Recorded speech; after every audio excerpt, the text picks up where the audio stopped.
wabarakatuh. Hari ini kita bertemu lagi dalam bimbel pertemuan yang kedua. Tetap semangat ya. Oke, kita mulai saja pembahasannya. Bismillahirrahmanirrahim.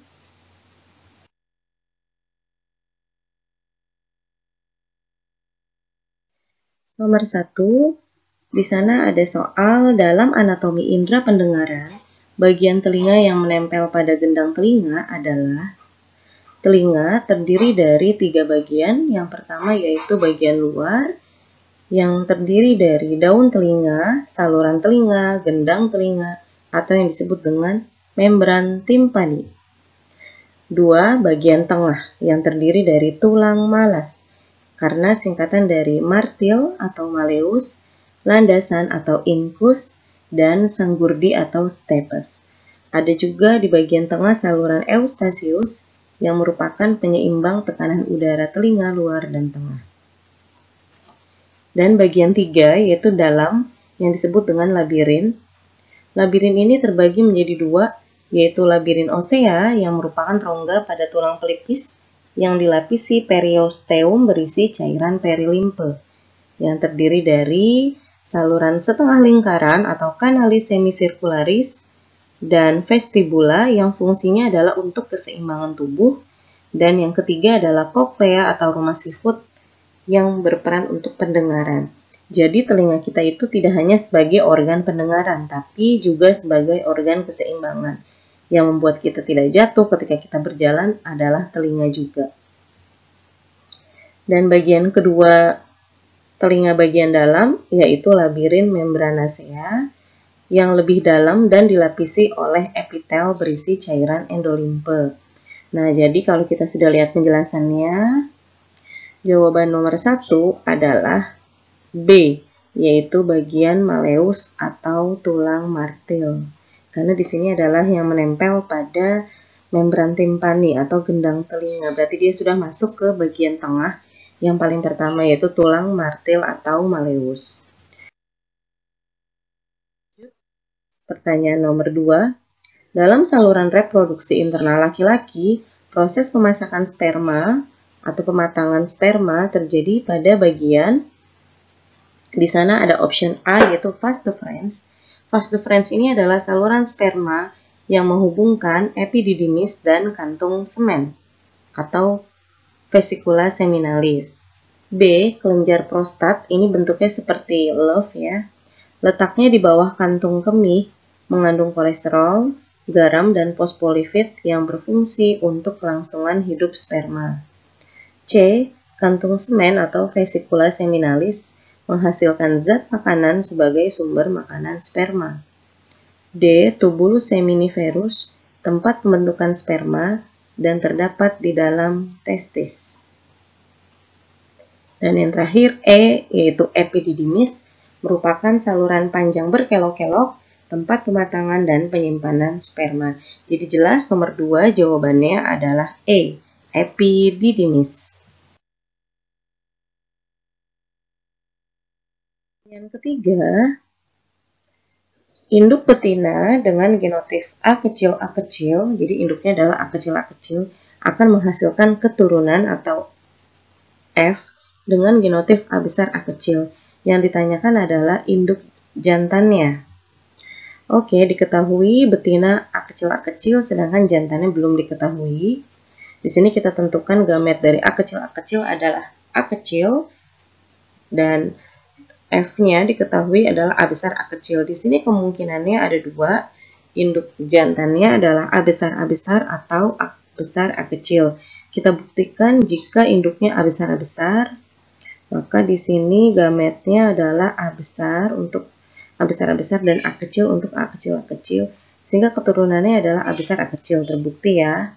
Nah, kita buktikan kalau induknya A besar A kecil, di sini gametnya adalah untuk A besar A kecil adalah A besar dan A kecil, untuk A kecil adalah A kecil. Dan keturunannya A besar A kecil dan A kecil. Terbukti, jadi induk jantannya bergenotip A besar atau A besar A kecil. Jadi jawabannya adalah C. Lanjut, nomor 4. Nah, ini model pertanyaan, ada pertanyaan dan alasan. Jadi kalau bisa kalian harus paham ya A, B, C, D, E itu bagaimana penjabarannya. Nah, di sini pernyataannya organ hati menyimpan gula dalam bentuk glikogen sebab glikogen merupakan bahan dasar pembentukan protrombin dan fibrinogen. Kita punya organ hati, organ yang paling besar dalam tubuh kita. Dia sangat berperan penting dalam membantu menstabilkan kadar gula darah atau glukosa. Jadi, saat kadar gula darah meningkat, misalnya kita sehabis makan, hati akan menyaring gula dari darah dan menyimpannya dalam bentuk glikogen yang merupakan cadangan energi untuk tubuh. Namun, saat kadar gula darah kamu sedang rendah, maka hati akan memecah cadangan gula yang dimilikinya menjadi glukosa dan melepaskannya ke dalam darah. Ini contoh kasus ketika kita sedang berpuasa ya. Jadi pernyataannya benar. Sekarang kita lihat alasannya, apakah benar? Pembentukan protrombin dan fibrinogen benar berlangsung di dalam hati, tapi tidak menggunakan glikogen sebagai bahan dasarnya. Jadi alasannya salah. Kalau pernyataannya benar, alasannya salah, itu adalah option C. Ini harus sudah di luar kepala ya.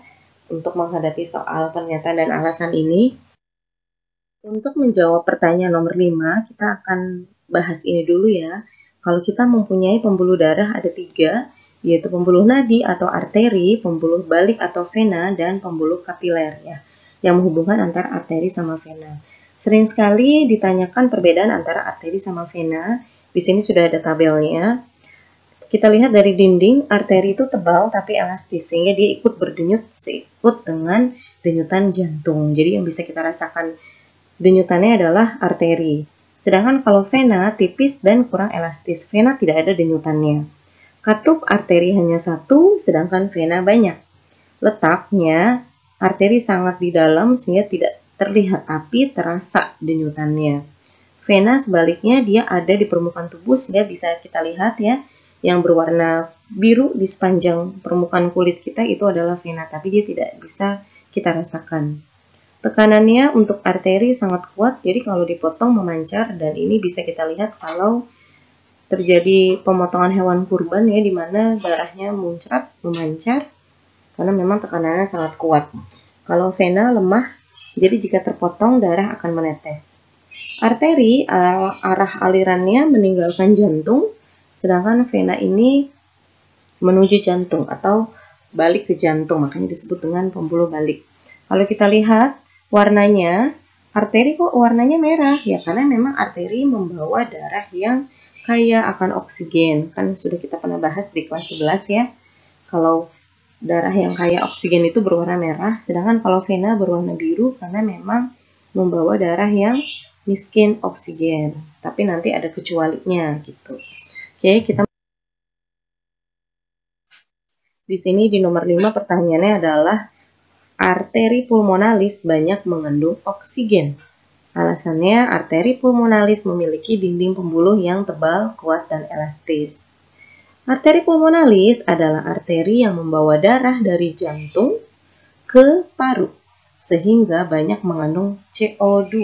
Tadi Ibu bilang kalau arteri berwarna merah karena membawa darah yang kaya oksigen, tapi ada satu arteri yang membawa darah miskin oksigen atau kaya akan karbon dioksida, yaitu arteri pulmonalis. Jadi pernyataannya salah. Kita lihat alasannya, arteri pulmonalis memiliki dinding pembuluh yang tebal, kuat, dan elastis. Itu benar. Jadi kalau pernyataannya salah, alasannya benar, apa jawabannya? D ya. Jamur bersifat heterotrof sebagai parasit dan saprofit. Alasannya jamur tidak memiliki klorofil. Kita lihat dulu ciri-ciri umum fungi atau jamur, yaitu organisme eukariotik yang memiliki dinding sel terbuat dari zat kitin. 2. Tidak mempunyai klorofil sehingga hidupnya bersifat heterotrof. Sehingga bagaimana dia untuk mendapatkan makanannya? Dia memperoleh bahan organik dari lingkungannya, baik dari makhluk hidup lain atau dari sisa makhluk hidup. Nah, kalau yang dari makhluk hidup lain ini bersifat parasit atau merugikan, kalau sisa makhluk hidup ini tidak merugikan atau bersifat saprofit. 3. Anggota fungi ada yang uniseluler dan ada yang multiseluler. Yang multiseluler berupa talus yang tersusun dari hifa yang bercabang-cabang membentuk miselium. 4. Habitatnya di tempat lembab dengan pH yang rendah serta bersifat kosmopolit, mudah hidup di berbagai tempat. Asalkan lembab, jamur bisa tumbuh. 5. Dalam daur hidup fungi terjadi reproduksi seksual dan aseksual. Kalau kita lihat dari ciri-ciri umum yang sudah kita bahas, maka pernyataannya adalah benar, ya. Alasannya juga benar. Dan kita lihat apakah ada hubungan? Jelas ada hubungan. Dia bersifat parasit dan saprofit karena memang jamur itu tidak memiliki klorofil. Kalau pernyataan dan alasan benar dan ada hubungan, jadi jawabannya adalah A. Itu ya, untuk masa depan yang gemilang, kalian harus selalu semangat. 7. Melalui proses pencernaan makanan, lemak yang masuk ke dalam tubuh akan dipecah menjadi, nah ini model pertanyaan yang ketiga di mana ada 1, 2, 3, 4 ya. Kalian juga harus menghafalnya A, B, C, D, E itu bagaimana penjabarannya. Di sini lemak yang masuk ke dalam tubuh akan diproses dalam sistem pencernaan kita, disederhanakan menjadi asam lemak dan gliserol. Kita lihat di sini asam lemak dan gliserol ada di nomor 2 dan 4. Jadi yang benar 2 dan 4, maka jawabannya adalah C. Berdasarkan letak kotiledon, tipe perkecambahan terbagi menjadi, nah ini baru kemarin ya di pertumbuhan dan perkembangan, tipe perkecambahan itu ada 2 ya. Ada epigel, epi itu di atas, sehingga kotiledonnya itu ikut naik ke atas permukaan tanah. Contohnya adalah yang kalian tanam kemarin yaitu kacang hijau. Hipogel artinya di bawah, karena kotiledonnya tetap di dalam tanah. Contohnya adalah jagung. Jadi yang benar adalah nomor 1 dan 3. Jawabannya B. 9. Otot polos dapat dibedakan dengan otot-otot lainnya karena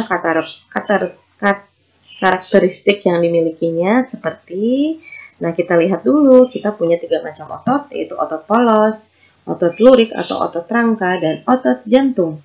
Untuk memahaminya gampang saja, kamu langsung ke contoh untuk tubuh kita ya. Yang pasti di sini satu-satunya otot yang bekerja secara sadar yang sesuai dengan kehendak kita adalah otot lurik. Sedangkan otot polos dan otot jantung itu semuanya secara tidak sadar atau involunter. Kemudian kalau otot polos, semua organ dalam kecuali jantung. Karena kalau jantung adalah otot jantung kita yang menyusunnya. Kalau otot lurik di mana? Semua yang menempel di rangka atau di tulang kita adalah otot lurik. Karena ini sering sekali perbedaan antara ketiga otot ini, jadi kamu lagi-lagi harus memahaminya dengan baik ya. Kemudian untuk intinya, kalau otot polos itu hanya ada 1 di tengah, otot lurik banyak dan di tepi sel, bukan di tengah, dan otot jantung itu ada 1 atau 2 dan terletaknya di tengah sel. Nah, kalau kita lihat di sini dari otot polos, ciri yang benar adalah yang nomor 1, 2, dan 3. Jadi jawabannya adalah A. Yaitu nomor 10. Pertukaran oksigen dan CO2 atau karbon dioksida dalam sistem pernafasan terjadi di...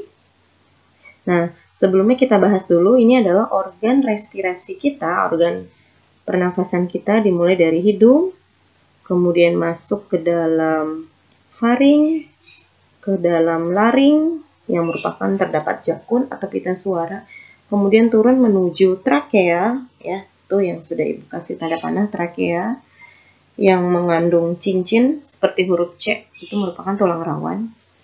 Trakea ini disebut juga dengan tenggorokan. Nah, trakea ini akan bercabang menjadi 2 yang disebut dengan bronkus. Ya, lihat tanda panahnya. Kemudian bronkus bercabang lagi menjadi bronchiolus yang lebih halus. Dan stem bronchiolus mengandung terminal terakhir yang disebut dengan alveolus yang bentuknya seperti brokoli. Nah, di dalam alveolus inilah terjadi pertukaran antara CO2 dan oksigen. Kemudian untuk bronkus, bronkiolus, dan alveolus tentunya terdapat di dalam paru atau pulmo. Paru atau pulmo kita ada dua bagian ya. Ada dua belahan, belahan kanan dan belahan kiri. Kita lihat yang belahan kanan itu ada 3 lobus. 1, 2, 3 ya, terlihat sekat-sekatnya. Sedangkan kalau yang bagian kiri hanya ada 2 lobus. Terlihat ya, yang sekatnya itu berwarna merah. Nah, jadi jelas di sini jawabannya adalah alveolus merupakan bagian akhir dari sistem respirasi yang berfungsi untuk pertukaran oksigen dan CO2. Jadi jawaban yang benar adalah 4 saja atau D. Hai, materi bimbel part yang kedua. Jadi ini adalah pertemuan kita terakhir di bulan November. Sampai ketemu lagi nanti di bulan Januari. Semoga semuanya sehat dan pandeminya sudah berakhir.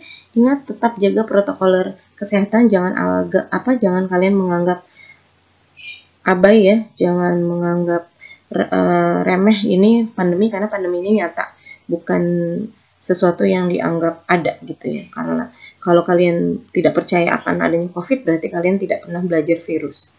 Oke, terima kasih. Sekian. Semoga bermanfaat. Wassalamualaikum warahmatullahi wabarakatuh.